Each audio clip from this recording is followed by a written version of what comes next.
Hi friends, welcome to Telugu tech SP YouTube channel.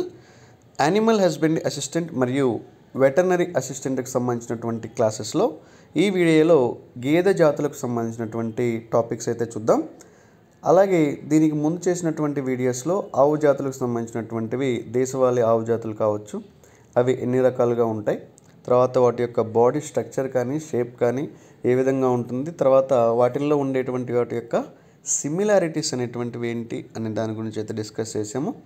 దానితో పాటుగా వాటి యొక్క శరీర బరువు కానీ శరీర ఆకృతి కానీ అవి ఒక ఈతలో ఇచ్చేటువంటి టోటల్ మిల్క్ అనేటువంటిది ఎంత ఉంటుంది, అలాగే వాటి యొక్క పాల వెన్న శాతం అనేటువంటిది ఏ విధంగా ఉంటుంది అనే దాని గురించి అయితే మనం ఒక 2 వీడియోస్ అయితే చేసాము. అవి కనుక మీరు చూడకపోయినట్లయితే వాటి యొక్క వీడియో లింక్స్ అనేటువంటివి మీకు డిస్క్రిప్షన్లో ప్రొవైడ్ చేస్తాను. అలాగే టెలిగ్రామ్లో కూడా ఆ వీడియో లింక్స్ అనేటువంటివి ప్రొవైడ్ చేయడం జరుగుతుంది. మీరు ఇప్పటివరకు టెలిగ్రామ్లో కనుక లేకపోయి ఇప్పుడు జాయిన్ అవ్వాలి అనుకున్నట్లయితే టెలిగ్రామ్ ఓపెన్ చేసి తెలుగు టెక్ ఎస్పీ అని చెప్పి మన ఛానల్ నేమ్ కనుక ఓపెన్ చేసినట్లయితే మీకు ఇక్కడ గ్రూప్స్ అనేటువంటివి అయితే వస్తాయి. సో దాని ద్వారా మీరు ఛానల్ గ్రూప్లో అయితే జాయిన్ అవ్వచ్చు. వీటితో పాటు కంటే ఇప్పుడు మనం చెప్పేటువంటి 2 వీడియో లింక్స్ కాకుండా వాటికి సంబంధించినటువంటి పూర్తి సమాచారము, అదేవిధంగా అంతకుముందు మనం చేసినటువంటి యానిమల్ హస్బెండరీకి సంబంధించినటువంటి వీడియో లింక్స్ కూడా మీకు అక్కడ దొరుకుతాయి. రైట్, ఇక్కడ మనం చూస్తే భారతదేశంలో ఉన్నటువంటి గేదె జాతులు ప్రాంతాల వారీగా వర్గీకరించబడినాయి అన్నమాట. వాటిల్లో మొదటిగా చూస్తే పంజాబు, హర్యానా యొక్క సమూహం కనుక చూస్తే ఈ యొక్క రాష్ట్రాల్లో మేజర్గా ముర్రా, తర్వాత నీలి, రావి అనేటువంటి గేదె జాతులు ఎక్కువగా ప్రసిద్ధి చెందినాయి అన్నమాట. తర్వాత గుజరాత్ సమూహంలో కనుక చూస్తే సుర్తి, జఫ్రాబాదీ మరియు మొహసానా సంబంధించినటువంటి గేదెలు ఏవైతే ఉన్నాయో ఇవి ఈ గుజరాత్ రాష్ట్రంలో ఎక్కువగా దొరుకుతూ ఉంటాయి. ఉత్తరప్రదేశ్ సమూహంలో కనుక చూస్తే బద్వారి, తరాయ్ అనేటువంటివి ఎక్కువగా కనిపిస్తూ ఉంటాయి.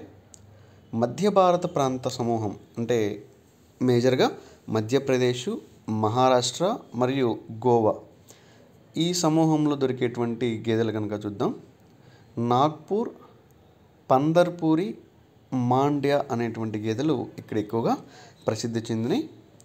దక్షిణ భారత ప్రాంత యొక్క సమూహం కనుక చూస్తే గోదావరి, కనర మరియు తోడా అనేటువంటి గేదె జాతులు ఎక్కువగా ప్రసిద్ధి చెందినటువంటివి అన్నమాట. అయితే మొదటిగా పంజాబ్, హర్యానా సమూహంకి సంబంధించినటువంటి ముర్రా, నీలి, రావికి సంబంధించినటువంటి గేదెలు ఏవైతే ఉంటాయో ఇవైతే ఒకసారి చూద్దాం. అసలు వీటి యొక్క క్వాలిటీస్ కానీ స్ట్రక్చర్ కానీ ఏ విధంగా ఉంటుంది అనేది.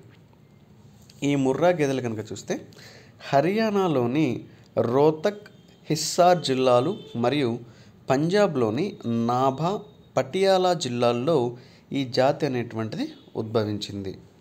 అంటే మనకు కాంపిటేటివ్ పరంగా చూసుకున్నట్లయితే ముర్రా జాతి అనేటువంటిది ఎక్కడ ఉద్భవించింది అని అంటాం అన్నమాట. హర్యానాలోని రోహ్తక్, హిస్సార్ జిల్లాలు మరియు పంజాబ్లోని నాభా, పటియాలా జిల్లాల్లో ఈ ముర్రా జాతి అనేటువంటిది ఉద్భవించడం జరిగింది. దీని యొక్క ఫిజికల్ అపియరెన్స్ కనుక చూస్తే సాధారణంగా శరీరం కారు నలుపు రంగులో ఉండి తెల్లని మచ్చ తోక చివరి భాగంలో అయితే ఉంటుంది. తల మరియు మెడ భాగం పొడవుగా ఉంటుంది.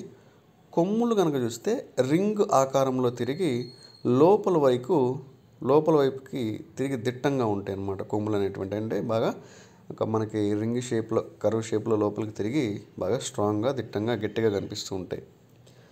పొదుగు కనుక మనం చూస్తే పొదుగు బాగా అభివృద్ధి చెంది ఉంటుంది. తోక పొడవుగా ఉండి చీలమండ వరకు విస్తరించి ఉంటుందన్నమాట. అంటే దీని యొక్క తోక కనుక చూస్తే చాలా కింద వరకు అయితే ఉంటుందన్నమాట. వీటి యొక్క బరువు చూద్దాం.